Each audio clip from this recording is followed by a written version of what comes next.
I joined nursing when I'm age of 17 and I'm 79 years old now. My name is Raymond Tan, PTS 43. We have the biggest batch, about more than 100 of us, I think so. And we got divided into 3 classes. There are quite a number of boys there, but comparing to female, we are still a minority. We happen to be the boys, and one of those, they call us Missy Koi lah.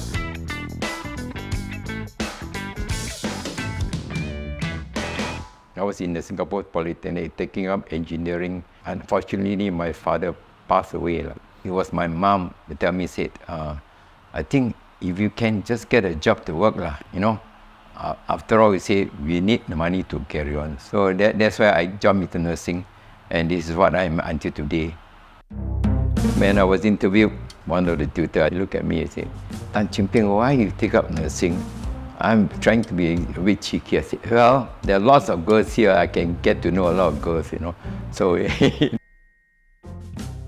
during orientation, they do autopsy for us post-mortem to see whether we can really look at the site of intestines or not. No, they really do a post-mortem. They take out the intestine and show it to us.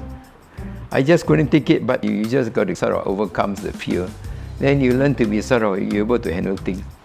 We haven't got a very bad case of a bad wound on the kneecap, and it was just a big hole inside. This thing got maggots. We start pouring hydrogen peroxide. Then we see the maggots coming out. Oh my God, you got to catch it. Okay, use the forceps, we catch lah. Well, this is something we encounter in this nursing, and there are such bad wounds around. But nowadays, as we learn that also, nowadays they use maggots to treat wounds also. The very basic we do is urine testing. In those days, we have a small corner, they call it a sluice room. We collect the urine specimen first, then we pour into a test tube. We have a tongue to hold the test tube to go over the Bunsen burner, so we got to heat it nicely to make sure there's some reaction going on. But sometimes we may overheat it, I think we just spurt out. So at times we also got some blessings from the urine. It happens, but then what to do is part and parcel of nursing. Things have changed, but anyway, those good old days lah. Yeah, it's all very, very basic. But we learn the hard way lah. Earlier on, night shift is really terrible. We had to do 7 nights of 10 hours, And also, like I said, okay, the first few nights, you still be able to handle it. But towards the 4th, 5th, 6th, 7th nights, you're really wobbly, It's short of manpower. And only 2 staff one night. How many patients can you look after? It's a madhouse, sir. If you've gone through this stage, my best can tell you, especially in a surgical ward, don't wonder what's on night duty during an admission day. You just work until you just don't know when is your dinner or supper, It's very taxing, and you can really feel the strain on your body. During our time progression, we never really look at it, but what we learned was the highest we can go is to be a radiographer, or you just can further yourself by taking up maybe a psychiatric as a postgraduate course. So once we graduated, I think somebody came up with this bright idea. The anesthetists, they need boys to run because we have to push a machine. The machine is quite heavy with all the gases, tanks and all. So they only selected 6 boys, and I was there for about a year as an anesthetist nurse. We also learned to intubate. It is very enriching, but unfortunately, this course is never heard of, never seen. Those days, when you were earning $190 starting first year, well, we think it's enough because the cost of living is very low. You can get Mipo for 30 cents, get $200 next year. Third year, it'll be $210. Then after we pass out, I think it's slightly above 300. As a nurse, the progression is very slow. Outside in the commercial world, I see some of my friends, they go around dressed nicely with a tie or with a car, with a scooter, to be a medical rep. I say, that's a very nice job, right?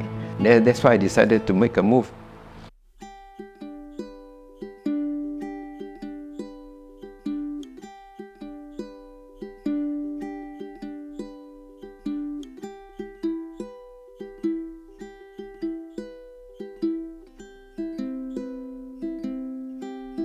I left nursing in 1967 and in the corporate world, and I came back to nursing in 1990. St. John is the first home I stepped into, and I'm so happy that there I started and I'm back here again after a big cycle.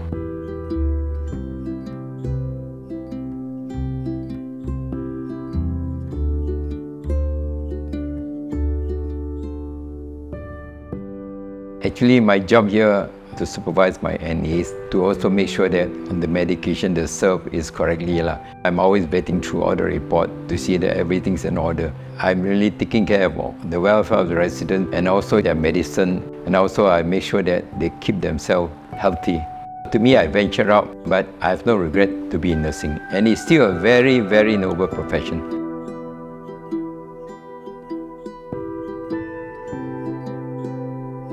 I really admire all those colleagues of mine who stayed on, and if you can stay so long in the nursing, you are blessed. You are really a blessed people. Our BTS 43, we have a chat group, yeah. Anytime we just say, hey, good morning. At least we are always in the LSAT. That means we know we are still around. And we still gather every year. But last year they tried to do 6 months because you see, as we get older, better be more often. 2 of our colleagues just passed on within a short period. So we know that how fragile we are at this age. Age is just a number now. It doesn't mean when you get older you cannot learn. You'll be surprised. We learn to sort of learn smart, and we can capture things quite easily. So never think that we are too old to learn. We're never too old to learn. We always can catch up.